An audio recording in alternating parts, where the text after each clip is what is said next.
All right, Krenna Brumwell, City Attorney, who is filling in for Trishelle Gleason, Assistant City Clerk, who is excused at this moment. You are hereby directed to call a special session of the City Council to be held on Monday, May 4th, 2026 at 5:15 p.m. in the Historic Federal Building for the purpose of conducting a work session on the Smart Parking and Mobility Master Plan. Good evening and welcome to a special session of the Dubuque City Council for May 4th, 2026. As a reminder to viewers and listeners, due to the nature of tonight's meeting topic, public input is not accepted. However, you may contact the City Council directly from the city's webpage at www.cityofdubuque.org/council contacts and through the City Clerk's office email at ctyclerk@cityofdubuque.org. Attendance for the session is as follows. Mayor Kavanaugh. Here. Council members Resnick. Here. Roussel. Sprank. Here. Staver. Here. Wethel. Here. City Manager Van Milligan. Here. And I'm here. Our work session topic tonight is Smart Parking and Mobility Master Plan, and that's for you, I think. All right, thank you very much, Krenna. Appreciate it. All right, we'll turn it over to Director Ryan Nucky. Thank you very much, Mr. Mayor. Thank you, City Council, Mr. Mayor, City Manager Van Milligan.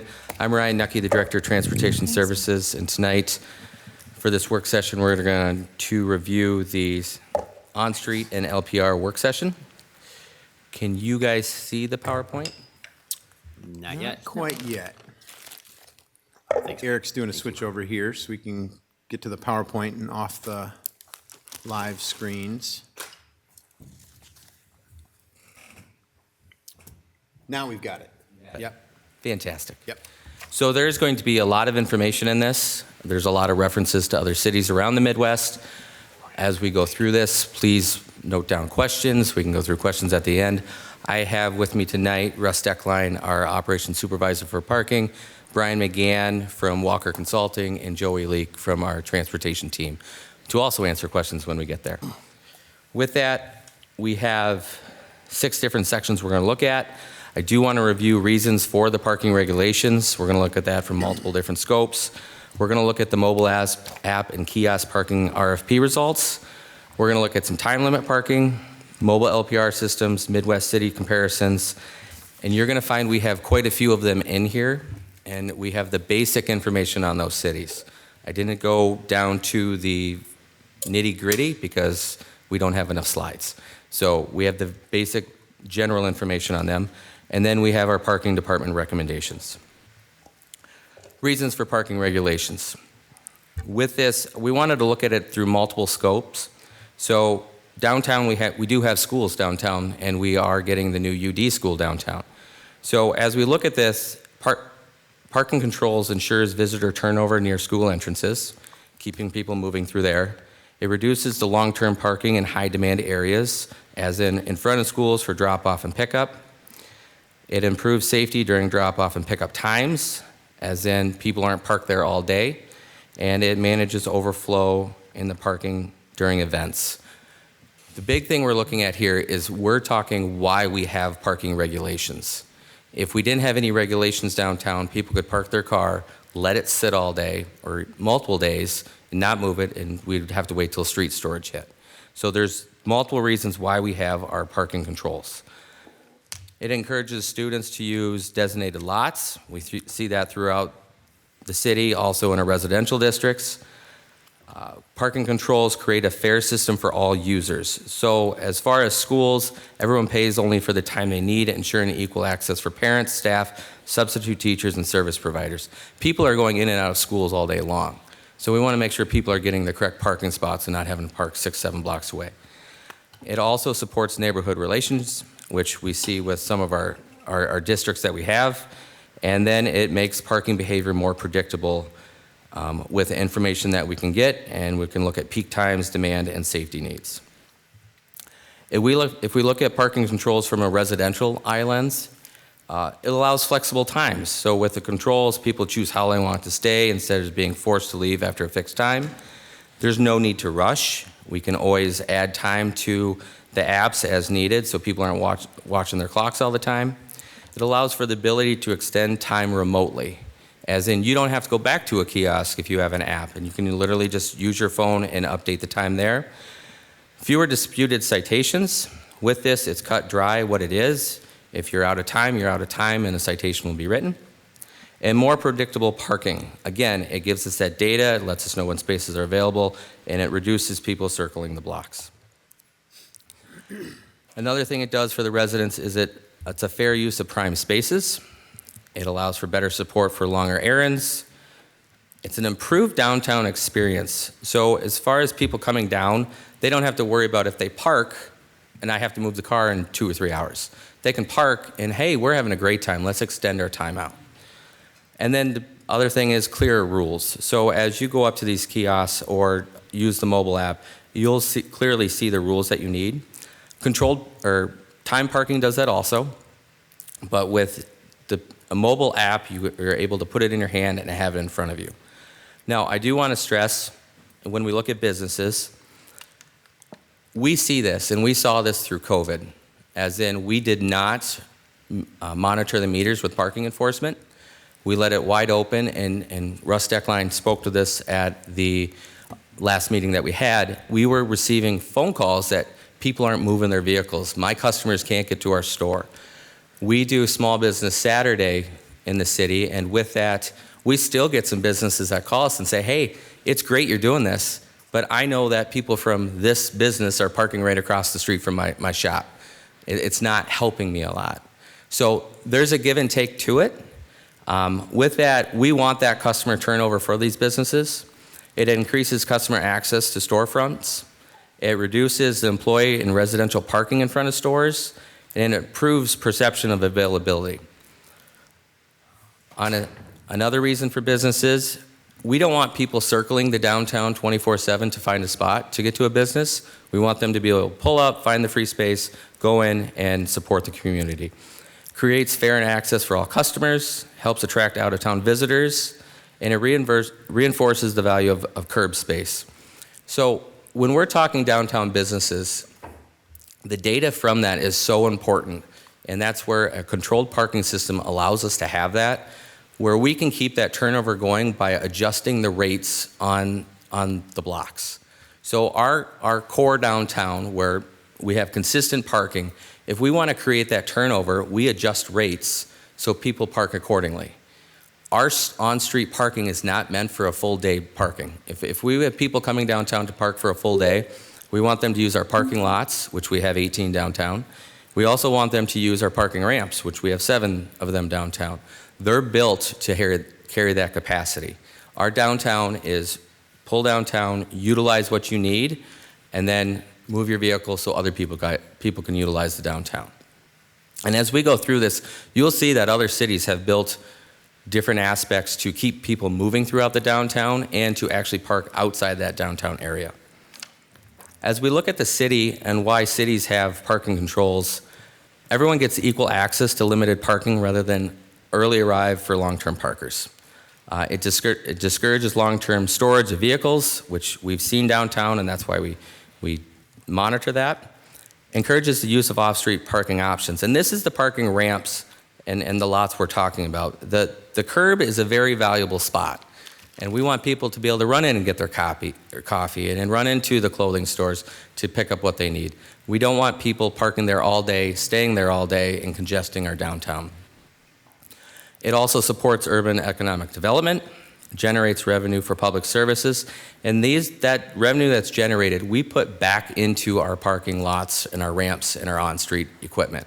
So it's not like we're making money on this. The revenue we receive goes right back into our system. Some other options are it encourages alternate transportation. If you have paid parking and parking controls downtown, people are looking at different ways of walking, biking, or transit levels to get downtown. It supports special events and tourism, aligns with our environmental goals, less vehicles downtown, meaning cleaner air downtown, less idling, looking for curb space to park. It improves our user experience, and it improves safety. As you reduce the number of people that sit on your curb for a long time, it opens up visibility. And I can tell you from the Jewel Transit side, when all of our curbs are full, it's full downtown and it's tight. And our buses have to have clear vision of where they're going for safe travels, along with making sure that our riders can get on and off safely. So I do want to go through, what I did was I took the RFP results for the mobile app and the kiosk system, and I generally put them in here so we can see the pros and cons along with generalized pricing. I didn't specify any certain vendor because we're not to that point yet, but I did do a general outline of what they are. So we did receive mobile parking app submissions. With that, there's many pros, many cons with it. So pay from your phone without walking to a parking control device. A lot of cities are moving to this and actually reducing the amount of kiosks they have on the street because more people are going to a mobile app. You pull out your cell phone, pull it up, and you can easily do that there. Another pro is extend time remotely. You do not have to be at a physical feature to do that. You can review your history and your receipts from parking. It offers reminders of when your time's expiring. Reduces need for physical infrastructure and maintenance. The only thing with a parking app system is there are signs and stickers on the signs. Pretty easy to manage and take care of. It allows for multiple payment options, credit cards, digital wallets, etc. It's very helpful for visitors who already have installed the app. So a lot of these mobile apps are regional and national. So we already have people coming to our city that use the Passport parking app in other cities. So they literally come to Dubuque and, oh, I already have the app, my information's on the app, and it's very easy to use for them. And that's my last checklist there, is allows people that have the app, that have the information in their app already, it's just like another day for them in their own city. There also are some drawbacks. Requires a smartphone or mobile data or Wi-Fi. Some systems do allow for QR codes or text to pay that a flip phone would manage. App setup can be confusing for some users. I get confused sometimes when I go to other cities, and I deal with this a lot. So it can be confusing to get set up and running.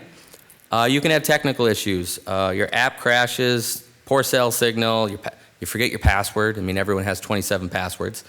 Also, your phone runs out of battery. Then you don't have your phone to use the mobile app. So there's that issue also. Some users resist creating an account and putting information out there online. It can feel inconvenient for quick, low-tech transactions, or it might create perception of technology barriers for people. If we look at parking kiosks, we did receive 5 RFPs back for this.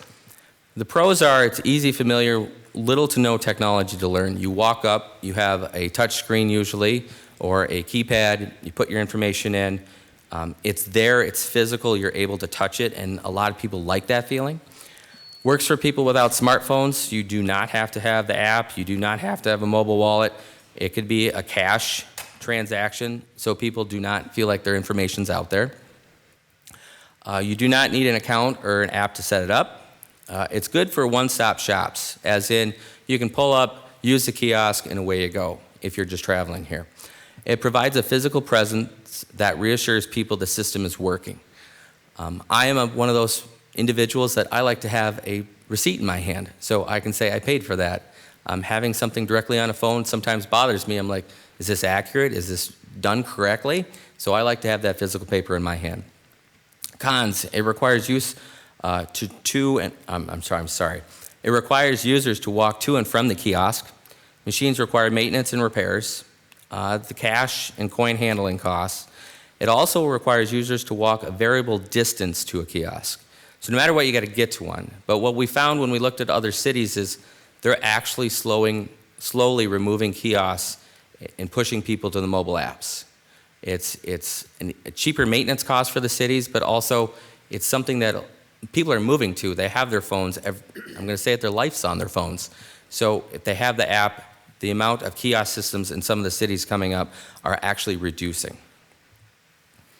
If we look at a direct comparison between the mobile app and the kiosk system, again, no hardware with the mobile app, no installation, repair, or anything physical other than possibly signs and stickers. There's no cash management. It's all done electronically, and it's much lower staff labor required. If you look at the advantage of the kiosk system, again, it works for people without the smartphone or the unbanked. It provides redundancy when the app has an issue. Good for tourists or users who don't want to use technology, and promotes equity and accessibility. Again, the mobile app does have the disadvantages. It requires every customer to have a smartphone to pay by. Along with that, it can generate public frustration if the app is the only option that they have and they actually want to just use physical cash. And it's perceived as less inclusive, as in you're using a phone and there's not that physical touch that you can do there. And again, disadvantage of the kiosk, you have the higher upfront capital cost, higher ongoing operational costs, regular repairs and consumables, and shorter hardware lifespan compared to software systems. When we look at overall costs for the RFPs that were submitted for the online or the mobile app, usually the platform, you can get that set up for $0 up front.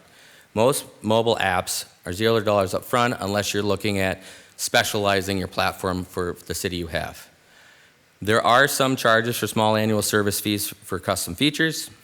When we look at transaction fees, they're paid by the customer or the city. It's how we decide we want to set that up and configure it. Typically, the convenience fees for using a mobile app is 10 cents to 45 cents per transaction, and credit card processing is 2 to 4% per transaction. And that 2 to 4% per transaction is no matter what, whenever you do use a credit card. Administrative costs, staff time for system management, user issues, enforcement, integration.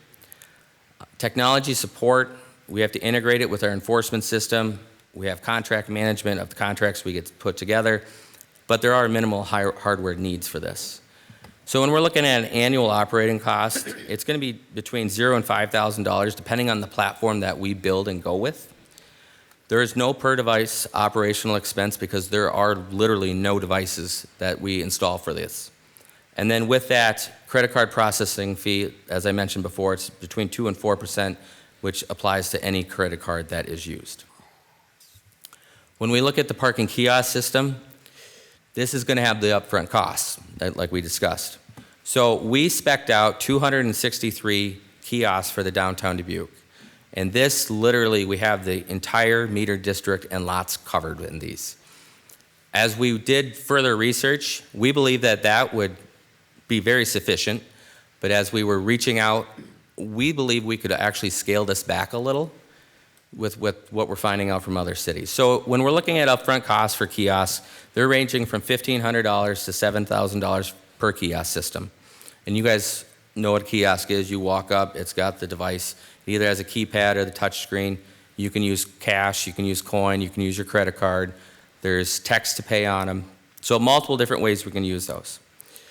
When we're looking at the kiosks, there are year or annual fees per unit, which range from $300 to $1,500 per the RFP results. So if we total that up with the 263 total units, that's going to range from about $78,000 to potentially $410,000 per year in software costs. Again, this is the general numbers we put in. We have not signed any contracts or gone forward with anything. This is just the general RFP results we received. As far as transaction fees, majority are paid by customers depending on how we set the system up. And again, either way with using a credit card, you have on average a 2 to 4% transaction fee.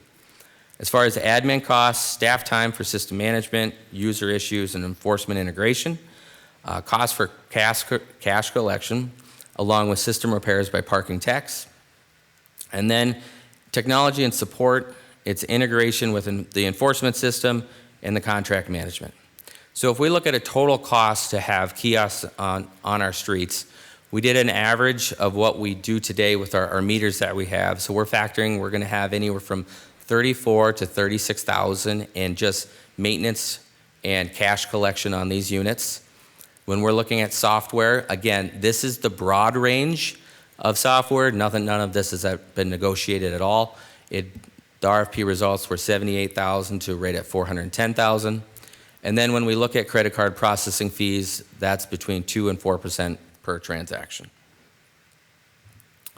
When we were here, there was some questions on time-limited parking. So this is a different form of enforcing downtown with time limits. There are pros to this. It's pretty simple to understand if correct signage and navigation is out there. It's a lower expense to start up and maintain and upgrade the system. and there's no cost to the parker if compliant with the posted rules. There are some cons with this system. It can create stressful or rushed visits because you only have a set time and there's no way to extend it. Time limits create no revenue for the downtown on-street. It requires increased parking enforcement due to parked vehicles needing to be observed twice for violations. And more of the costs incurred by the city to supply and maintain parking are borne by the taxpayer rather than being supported by the user fees. What we did is we went out and we did multiple comparisons, and we found multiple cities in the Midwest and Iowa that use time limits for their downtown system. Cedar Falls is one of the cities that we looked at. They do have time limits, and they range from 2 to 24 hours for their parking system. Their downtown is strictly timed. They do have a second section called College Hill, but that does have kiosk parking apps in its parking lots. As far as how they manage it, they do have citations that they do right downtown, and they're $25 per fine. With this, multiple tickets can be written for a vehicle that is parked in a time spot that has not moved. So if that enforcement vehicle or that parking enforcement officer comes around again and that has not moved, they will write a second fine to them. They enforce downtown. It's a manual enforcement. It's not an LPR system. And the only revenue from parking is from parking permits and citations. And the big thing that I learned about Cedar Falls is in their parking map, they have their 2 hours right in the middle of the town, and they expand out to 3 hours. And then outside of that, they do a 24-hour limit. So it really is telling people, if you want to be downtown all day, then you need to park on the outskirts so you won't have to move your vehicle. If you want to come downtown for lunch or coffee or whatever your desire is, then you can come downtown, park down in the more busy district for 2 hours, and then move your vehicle accordingly. We looked at Marshalltown, Iowa. Their time limits were 3 hours for time limits. They had minimum 30 to 90-minute stalls in specific areas.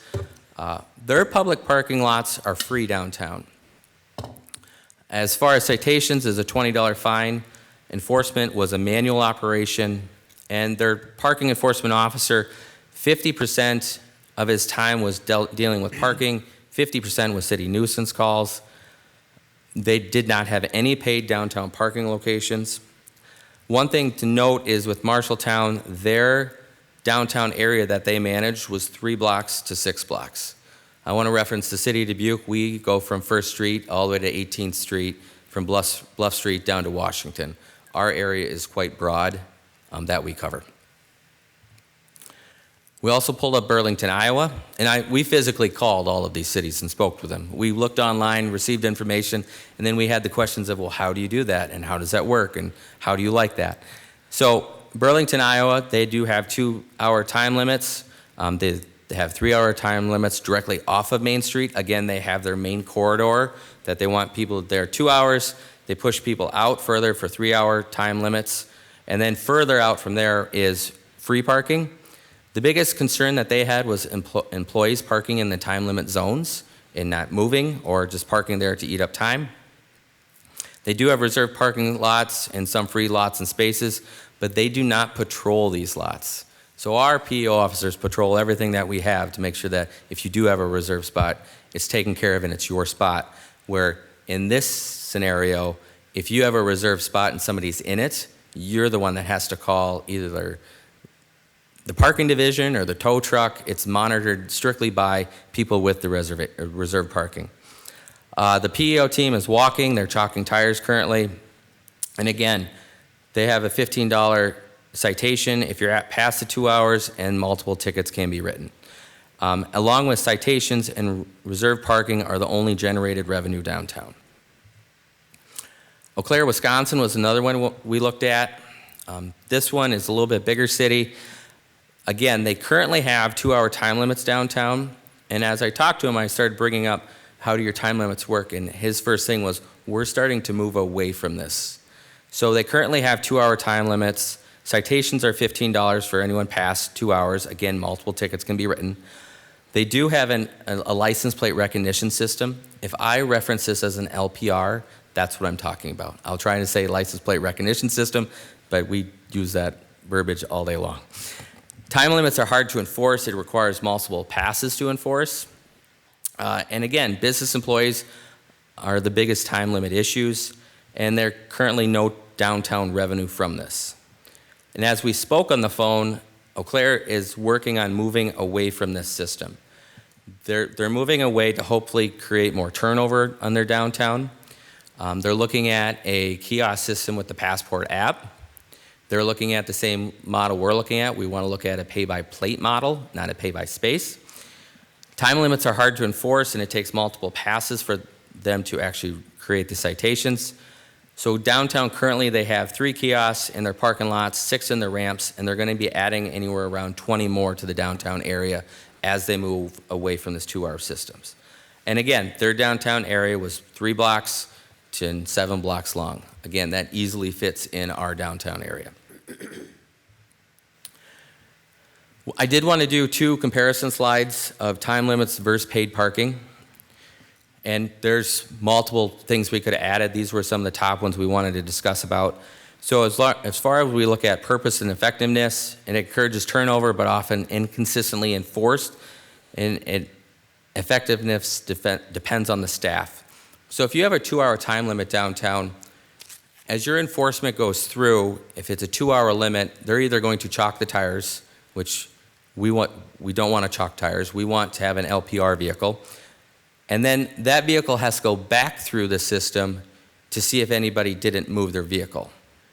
That can take time and extra staffing and extra vehicles to do that.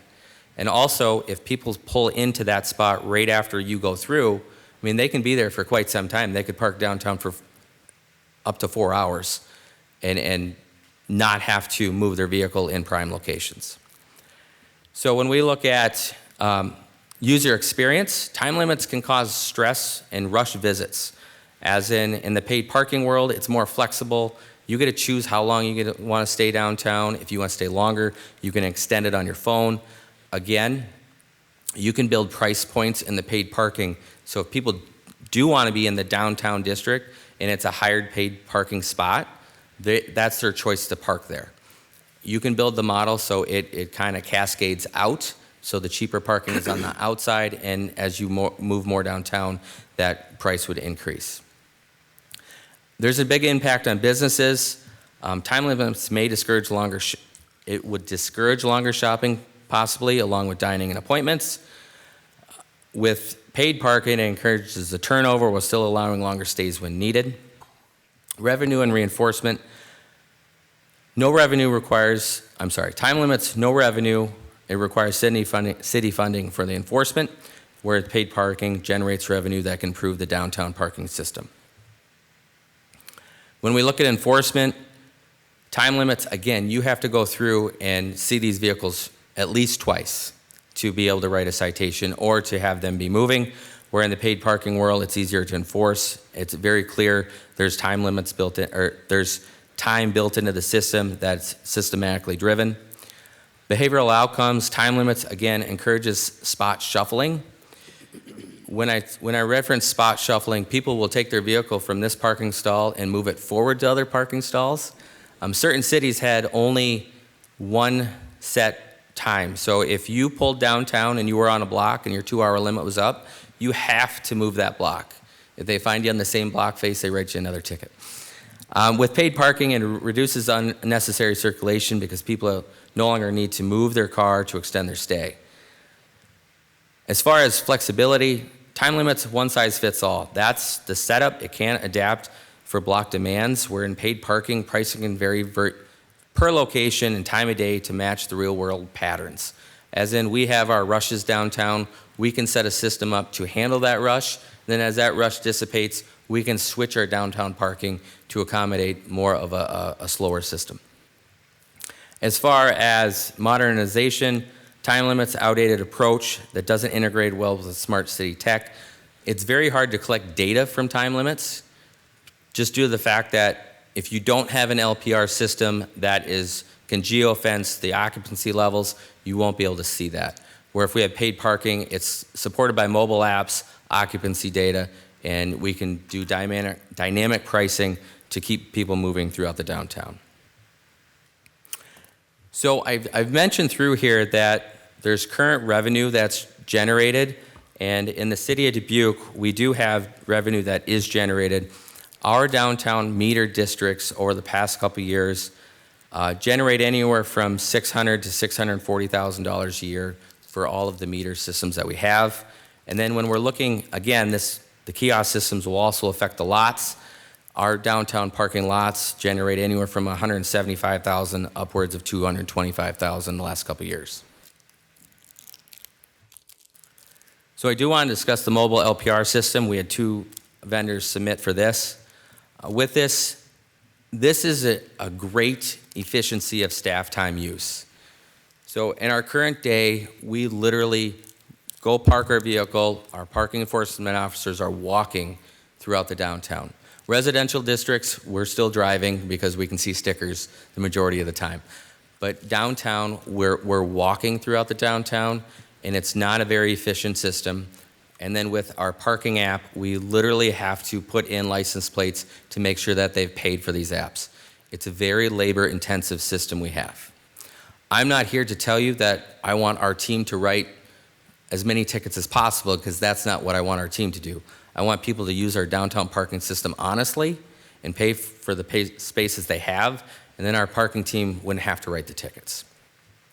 So as far as an LPR system, it can be used for multiple purposes: payment enforcement, local resident permit enforcement, time restrictions and kiosk enforcement, or parking data reporting for city purposes. There are some cons with it, as in there are yearly maintenance costs that we have to cover for that. And then sometimes weather does play an issue with it. If there's certain fog, snow, rain, we get a lot of snow in the winter and we get ice on our vehicles in the winter, so sometimes that'll play an issue with license plates. So the weather can play a little bit of a role in this. When we look at the mobile LPR system, as far as a yearly software cost, that's going to range, and again, this is the general submissions by the vendors. This is not hard numbers at the current time, it's the general numbers we received. They're going to range from $20,000 to $35,000 per year for software costs. Equipment costs and installation up front are going to be anywhere between $75,000 and $200,000 for startup equipment. As far as admin costs, we will have staff time for system management, user issues, and enforcement integration. Along with that, we'll have technical support for integrating our enforcement systems, contract management, minimal hardware needs. When we look at a total cost, it's going to range from $20,000 to $35,000 for the software once it's installed and up and running. And then as far as our yearly costs, we're factoring between fuel and maintenance, we're going to be about $7,800 per vehicle is what we're factoring for this. The efficiencies that this will drive, though, is hands down amazing. We looked at it and we did the downtown spatial look. Our vehicles with our one-ways and how our system's set up, it's going to take one vehicle at least 1 hour to drive throughout the whole downtown. Majority of our speed limits are around 25, 30, and we have one-way streets that you potentially would have to go down twice. So one vehicle could go throughout the downtown. We're factoring in about an hour and 15 minutes, depending on citations written. We did some other Midwest city comparisons. Cedar Rapids was one of them. They are 100% pay-by-plate. They do not have the meters on the streets. They use an LPR system for enforcement, which is what we just discussed. They do have 15 on-street pay stations located in various areas throughout the downtown. They are right at 1,100 spaces. Dubuque right now, we have right at, I believe, 1,800 spaces. I believe it's 1,830. So we have a vast, much larger space than what Cedar Rapids currently has. They use the Park Mobile and Passport apps, which that is an option. You can have multiple apps in a city. They use QR codes that are displayed on various street signs in the areas. And in 83% of the parkers use the app compared to 17% using a kiosk system. So they are definitely trending more on the app side. We also looked at Des Moines. Again, they're using Park Mobile as their app. They have 1 to 2 kiosks per block, accepting credit cards and debit cards. Also quarters for payments. Each space is identified with a space number. They do not have a pay-by-plate option. They are pay-by-space. So you pull into a space, and that's what it is. We are looking at a pay-by-plate option, so your vehicle goes into the system. They are not using an LPR enforcement due to they are a pay-by-space number. They have a text-to-pay option, and some areas are limited to 4 hours at max, which we can do with the system. And then currently 70% of the parkers use the app compared to 30% using a kiosk system. Iowa City still has meters on the streets and lots. They accept coins and debit cards. It's not as user-friendly as a system. They're looking at moving forward with the Park Mobile app coming up, and then they are not using an LPR system. A specific town that we did a little more research on was Waterloo, Iowa. So Waterloo, Iowa, the first hour of parking is free. Along with that, they have LPR enforcement. After that first hour free, then it is $1 per hour. And when you go up to the 4-hour limit, then it's $2 per hour. They do have the options of parking kiosks. They have 18 of them downtown and a mobile option available to pay for parking. Waterloo has right at 800 spaces. Again, fines for first-time violations are 15, but if you get a second violation, it runs up to 20. And then for vehicles that remain in violation for more than 4 hours in a single day, have fines up to $30. How this works, I want to go back to Waterloo. How Waterloo works is when you drive downtown and you pull into a space, you don't do anything with their system. You literally park your vehicle. If you're going to be there for 30 minutes, you go do what you need, you come back out to your vehicle and you take off. If you go downtown and you are going out to eat and you go out to eat and you're hitting that hour limit, they have the mobile app that you can go on the mobile app, you can pay by plate, and it's in the system. They do not register their vehicles until they're going to hit about that hour limit. The other thing with this location is if anybody parks there overnight, they will also get that first hour free in the morning, and I believe they regulate it from 8 till 5 p.m. on a daily basis. When we look at our recommendations, we're recommending the mobile app and the kiosk parking system. What this would be is parkers pay for what they use. Offers multiple payment options with mobile pay, physical cash, or QR codes. Encourages turnover of the most desirable spaces. System produces time-stamped evidence of transactions. It allows cash options for all to use, and it's data-driven for future decisions, and on-street kiosks for the street and the lots would match up as we move forward. We're also recommending moving forward with the license plate LPR system. It increases the efficiency of staff, which will be a very big help to the downtown. It can be used for multiple purposes, including payment enforcement, parking data, for city planners, local resident permit enforcement, and time restriction and kiosk enforcement. So with that, we're here for any questions that you have. Great. Thank you, Ryan. Very informative. All right. Let's talk questions, discussion. I do want to note, as questions are asked, I may defer to Brian McGann or Russ Steckline to fill in some of the information. It's pretty disappointing. Expected you to have all the answers. All of them. Good. All right. Mr. Mayor. Yeah, Mr. Sprint, go ahead. Thank you. Ryan, how many kiosks are you thinking that we would need? Would we put it on like one? So would you put like one for every 2 blocks or something, or just like, yeah. I'm going to allow Brian McGann to work with this. Okay. Brian McGann's from Walker Consulting. He's worked with us from the beginning when we started doing this study. When we initially did the study, we looked at how close they needed to be with that. And we felt pretty confident with where we were, but as we started branching out and talking to other cities accordingly, we were finding that they weren't needed. People would go to that mobile app, and that mobile app was so much easier to use than actually physically going to the pay station. When we started this study, I traveled to multiple different cities, and one of them was Omaha, and I talked to probably 15 to 20 of the people parking there. I let them know I had a city shirt on, so I didn't look that crazy. But I asked them, like, why aren't you using the kiosk? And they're like, because watch. And they just, 3 seconds, they were done on their phone and they went into the store.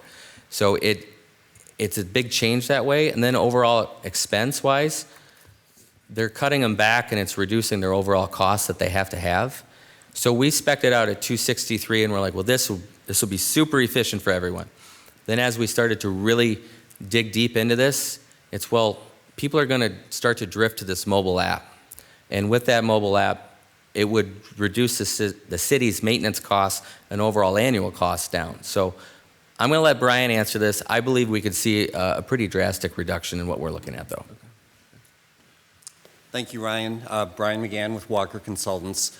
So what we did in the design is we took everything where you're doing pay parking right now, and we have levels of service. We said essentially the way it works out is that you put one per block face wherever there's parking, and center it on the meters on that block, assuming it's not the entire block. So that's what we have. I don't think you have any long blocks, so I don't think there's anywhere with two, but maybe I could be wrong. Almost all of them are one per block face. Also, that would be one on this side of the block and one on that side of the block. Discouraging jaywalking, although you can actually use any meter you want. If somebody ran over one, you could use the one across the street. It makes no difference. So that's the criteria we used for the design. So that I would call that full coverage, and you could decide to back away or reduce that number, as Ryan was mentioning. I just think of, and I appreciate knowing that, I just think of the infrastructure that's going to take to power these, because they're going to need power Solar. to operate. Oh, okay. Yeah, they have solar cells. They have a solar cell and a battery. So Okay. none of them, you don't have anywhere where you're putting it under cover. So Oh. it would be entirely solar powered. Okay. I like that even better. All right. Thank you. Yeah. I got a quick follow-up on Mr. Sprank's question. There was a number you gave at some point in this presentation, 200 something, a number of kiosks? Okay, and so that's the number based on what you just described? Yes. Right, okay, thank you. All right. Mr. Resnick? Thank you. Thanks for the information. For me, convenience is very important because we want to make downtown safe, easy, and fun. And that's for the people, coming down here, not necessarily for us. And a lot of the things that you mentioned would make it easier for us, which means less expensive overall. But it's, we've worked, as you know, very hard to get people to come on downtown. And if there's that's a nightmare. We don't want that to happen. So a couple questions. Are there going to be ads on this mobile app? You get this app and it's a free app, but hey, look at all these annoying ads. No. Okay. They don't put ads on them because they charge a convenience fee. It's maybe not flattering, but it's the Ticketmaster model, but with very much smaller fees. Thank you. So to me, less time is prime parking. Instead of charging more, it says 20 minutes on some of ours. That means that's prime parking. And you pay a certain amount. And then, if you move it up a spot, it doesn't bother me. I mean, they still have to come out here and plug the meter, or it's just more expensive for them to keep plugging that meter. So I'm hoping that we don't have, this is close to whatever, so it's more per hour. Is that what you meant by regulating our prime spots? So that's based on data. In our current system, there's no way to gather this data. And Mr. Rector, you are correct, where we could set that limit, so we could increase certain prime locations downtown, or we can let that as a flat rate. And with our new system having this data, I will be able to come to council and explain those locations to say, I'm just using an example, right around First and Main, that's a hot spot that we want to raise that rate 25 cents an hour. And that could potentially create that turnover. That's not something we have to do. That is something that's a potential future state if we went with the newer technology. Thanks. And when you say we create turnover, that's a pain for the people parking. They don't want to all of a sudden have to do something.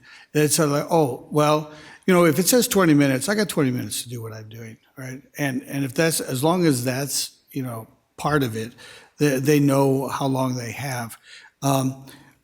Anyway, that's just my opinion. So will these kiosks read QR codes?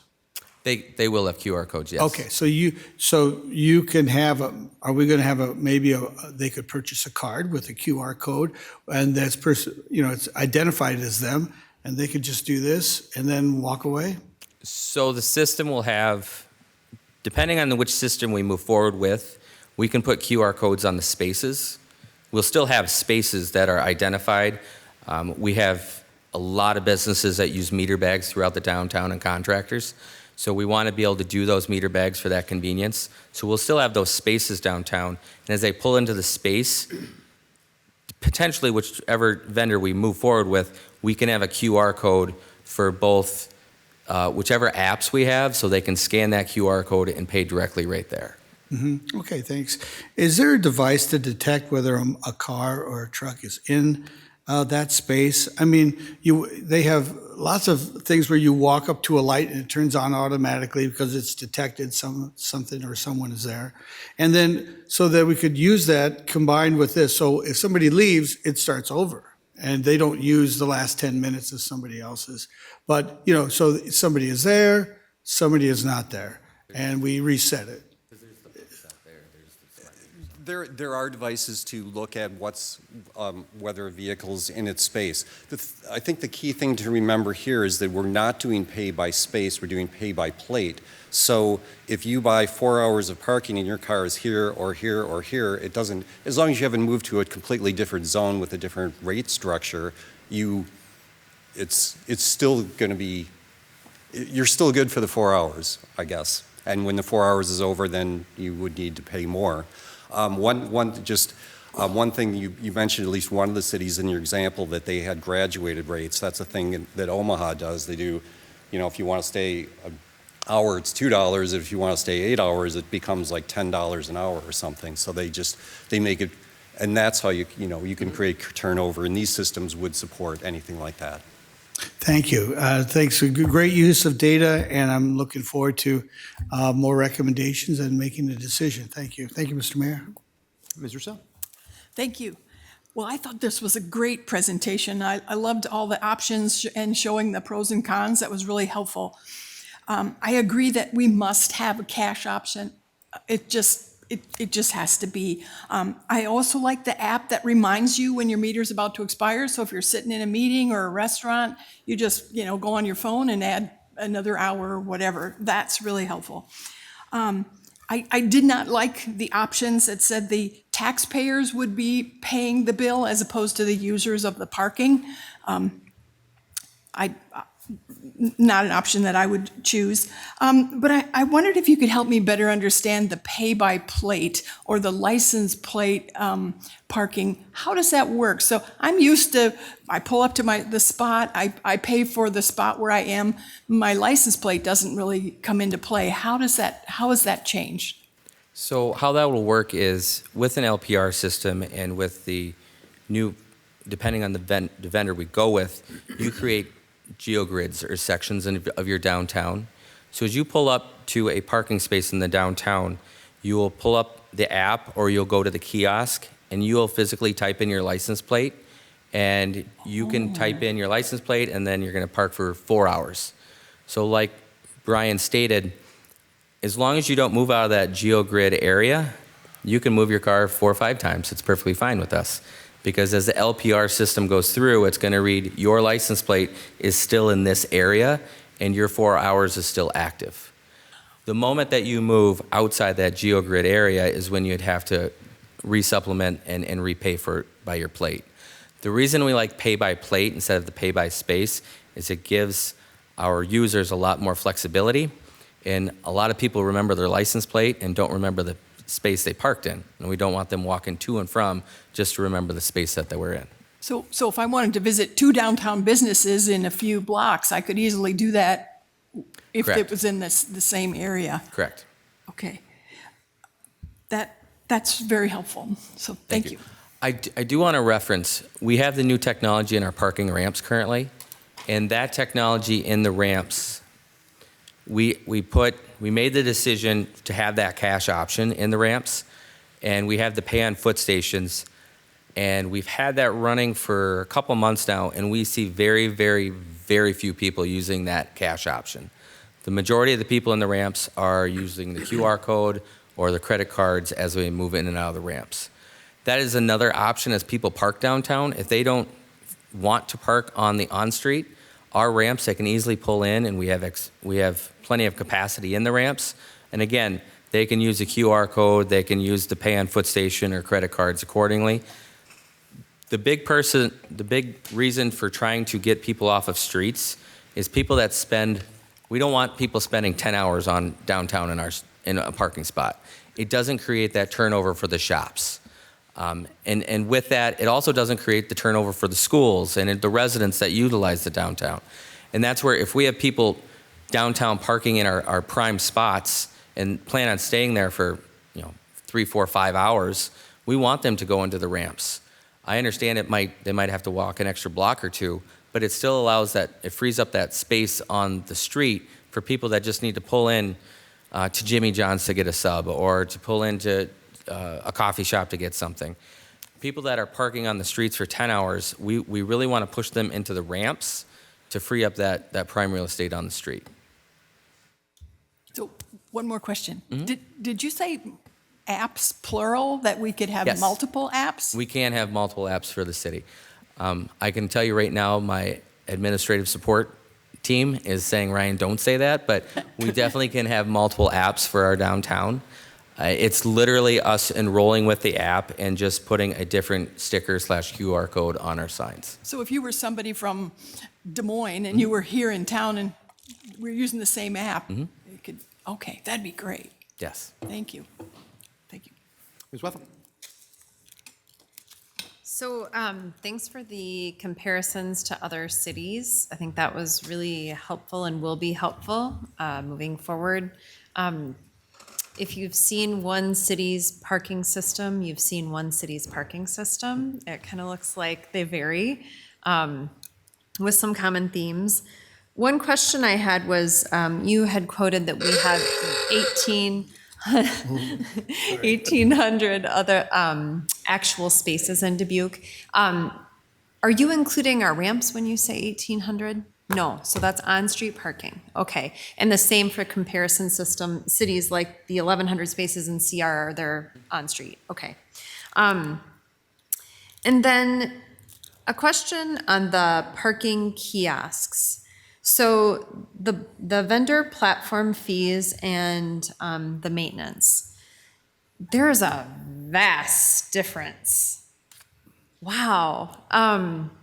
Could you share I'm not asking you to do a deep dive, but the difference between an annual maintenance of those 263 units is either 78,000 or 410,000. I have to be honest, that makes me a little uncomfortable. Me also. Yes. It was surprising how big it was, and the we're doing some analysis to see how it lines up against our technical specifications, and as we go forward, assuming we're going forward, we would look at references and so forth, and where they maybe deviate possibly from the specifications. It's a larger range than I would have expected, but on the low end, it's a pretty nice price. I would say not nice price. I A lesser price. I guess just the idea that would be our buy-in, but then an additional $1,500 a year just for maintenance, that seems just. So I do want to specify, we haven't discussed this with any vendors yet. This is initial bids, and I put okay. all bids in here so that it showed the range that we had. Okay. Again, we haven't signed a contract with anyone. We're here discussing and going through these numbers. Same for the LPR system. There was a range in there also. Yes. But I wanted to make sure that I was representing all of the bids that came back Got it. to show you guys the vast difference in the downtown parking systems. Same thing with the kiosk system that ranged from $1,500 to $7,000 a kiosk. There are different standards on how they run and operate. So some are, we're going to say it, some are the Cadillac of the kiosk systems and some aren't. But I'm not saying we need the Cadillac for our town here right now. I'm saying this is what was submitted through the RFP, and this is what I wanted to bring you guys to show you that there is this big range that is out there that we received. I was thinking maybe those ones park your car for you. No. Just kidding. The other question I have, last one, is there any state code that regulates parking enforcement? And sorry, maybe Krenna, that's more your way. And I don't mean to put you on the spot. I just kind of thought about it as we were speaking. With regards to fines for certain things, I'm- yes. okay. But with, so there is going to be state code regulations for things like parking in fire lanes, parking in disabled parking spaces. But everything else usually is regulated at the local level. Okay. I think that's it. Thank you. Mr. Staver? Yeah. So, I think if you're not concerned about what's kind of going on downtown right now, you're not really paying attention. I mean, businesses are closing downtown. It's hard to get a business going downtown. I think parking is, discourages people from going downtown to shop. I think whatever system we lean towards, I think it would be really smart to include a grace period up to an hour. So I see a lot of cities are doing 2 hours of free parking while you're downtown shopping. I think what we're trying to do is encourage people to go downtown by having parking available, but I don't think we want to make that parking available by discouraging people to go downtown. I think what we're really trying to accomplish is to stop the bad actors, which are the people that are abusing the system, that are sitting there for going to work, carpooling, they all jump in a car and then they go to work and leave their cars, spread out throughout the downtown. So I think we need to figure out a system that, directly tries to eliminate that while encouraging people to go down to shop, to use the businesses downtown. I think that, that first free short-term parking makes a lot of sense for sure the business owners and the customers. I saw somewhere in here where you were looking at the actual revenue generated, and then somewhere else I thought I saw something in relationship to the employee costs for each system, or it was mentioned. So to me, it'd be interesting to see like the employee costs for our current meter system or your, projections for any one of these other systems against what we're currently costs are. So when we discussed our average yearly cost for maintenance, that was that $34,000 to $36,000. When we looked at our timeline for our team currently right now, that is what it's based on. So as far as cash collection and meter maintenance, that's what we're factoring our yearly cost is as far as operational. So your maintenance is enforcement? No, this does not include enforcement. Enforcement's not in this at all. This is just to maintain this is to maintain the meters and collect the cash from the meters. It is not enforcement at all. Enforcement's a totally separate bucket. I think that should be considered or should be part of all these because that's a cost associated with whatever system. Correct. Come up And with. I'm sorry. Our enforcement at the current time, we write anywhere. I'm sorry. Our revenue generally is around that $275,000 range. We usually write about $275,000 to $300,000 worth of tickets throughout the year. And then as far as our enforcement, I have. Give me 1 second. I did pull that.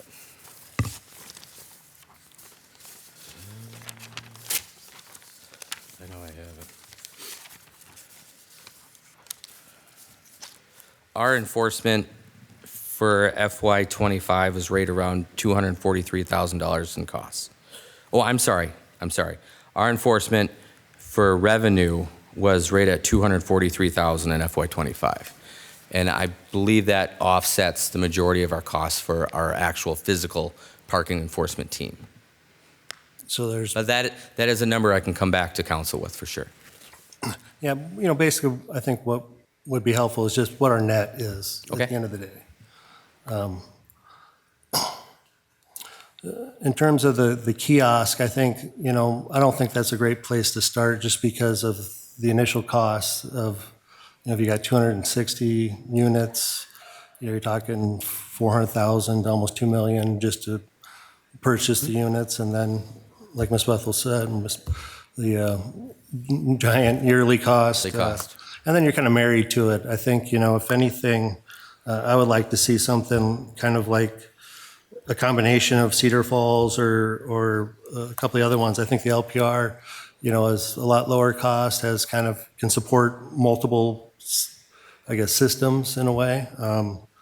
That, with an app, well, I think somebody said something about College Hill there. So when we have, the schools, we can, use an app maybe in those areas. And if it doesn't work, then we can adjust. An app is almost no upfront cost. That's correct. So, the flexibility makes sense, especially since we're kind of starting over. Why go to something, that we'd be married to? Why not go to the cheapest option and work our way forward if it doesn't work out? But I think at the end of the day, for me, the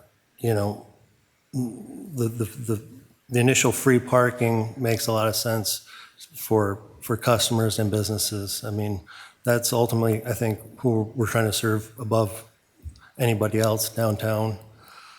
One other thing that really jumped out at me is, how many blocks is our meter to downtown?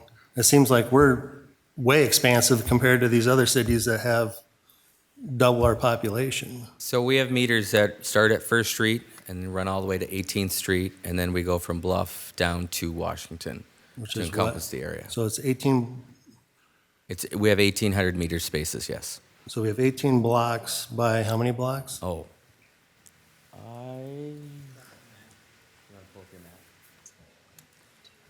We have a map. We'll pull it up quick.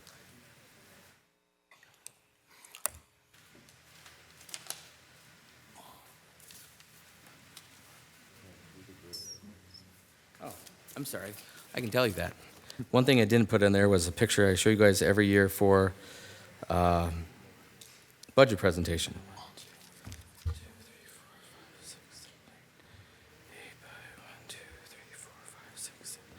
We're about 8 blocks by 8 blocks, depending on how you look at it. I mean, there's some you're going to fill in certain sections. I thought you said 1st to 18th. Yes, but if you look at our entire breakdown, we're not a square. And it's my fault. I should have put this in the slide. We're not a square. We're kind of built on a longer system.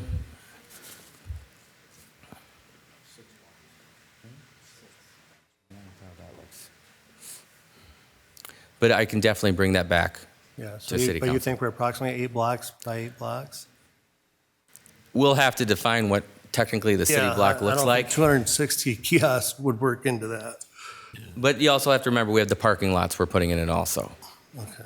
So it's not just the metered spaces, it's also the parking lots that we're looking at downtown also. Okay. Thank you. Thank you. I'm going to jump in with a couple things first, and then I'll come back to some more questions for a few more minutes. Is there a thought about going with fewer spots, just in general? I mean, not having enforcement that is on such a large region? Because I was caught off by that. I mean, especially Cedar Rapids. I mean, they're so much lower than we are. That's kind of interesting because they're quite a bit larger than we are. But their downtown is also very different than Dubuque's downtown, and I understand that too. So just hear your thoughts on that. So as we looked at all the downtowns that we researched, everyone had their specific thing that they had. Some were literally built in squares, which is great, where ours is not technically built in a square. What we were looking at is, when we put the RFPs out, we want to collect data back because our current systems, we have zero data. We do use our Passport parking app, which gives us some, but I would say only 30% of our parkers currently use that app. They're actually still using the meters for the majority of it. So what we're looking at here is we'd like to collect the data and then come back to council and say, hey, let's potentially shrink this down. That's where when we did the RFP and we had 263 kiosks in it, and as we continue to research this out, less kiosks is definitely something we're going to look at as we move forward throughout the downtown. What that's going to look like, I don't know. We're going to keep digging through this. I just wanted to make sure that's the direction we're looking at. And then from there, Mr. Mayor, we can come back to City Council and let you know that these streets literally have zero revenue that are promoted from them. We can take them and move kiosks off of them to further the downtown area and open that up to free parking or a time limit parking, depending on how we want to handle that. Yeah, that's good to hear. I appreciate that. All right, a couple more minutes and then we can close out here. So go ahead, Ms. I Wall. just wanted to make a quick comment on what Councilmember Staber had discussed in like a free parking period. It looked like the free parking period, I think it was Mankato, Davenport, Ames, just to grab a couple names, were a 2-hour free period. I didn't really see, do some cities do like a 1-hour free period, as he had mentioned? Waterloo does a 1-hour free parking Okay. period. Some of them did a 2 hour, some of them range from 2 hours to 24 hours of free parking. Some of them based their inner city at a 2 hour, and as you moved off of that main drag, it would be a 3 hour, and then further out would be actually free. I believe, was it Ames? Ames, Iowa has their own setup where downtown is metered and outside of the downtown is a 2 hour parking time limit. Everyone's built a little bit differently, and that's where we're looking at how do we want to build Dubuque. All right. Well, I'm hearing, just to kind of summarize, this is what I've got. Somebody correct me if I'm wrong here, but I'm hearing we want to make this as easy as possible for people to use. That's really important. And I've heard pretty much everybody say we want more people downtown. So if we're going to enforce this, we want to have people coming here and using this and make it something that draws people in and obviously doesn't push people away. Data gathering is good. I don't know if I heard people talk about that so much, but I mean, that's a great byproduct of this entire situation is that we'd actually be able to gather more information on what the actual usage is. You're already doing that in the ramps now, and I Yes. think that's incredibly helpful to be able to have that information for real and then track it over time because things are changing downtown and we know that.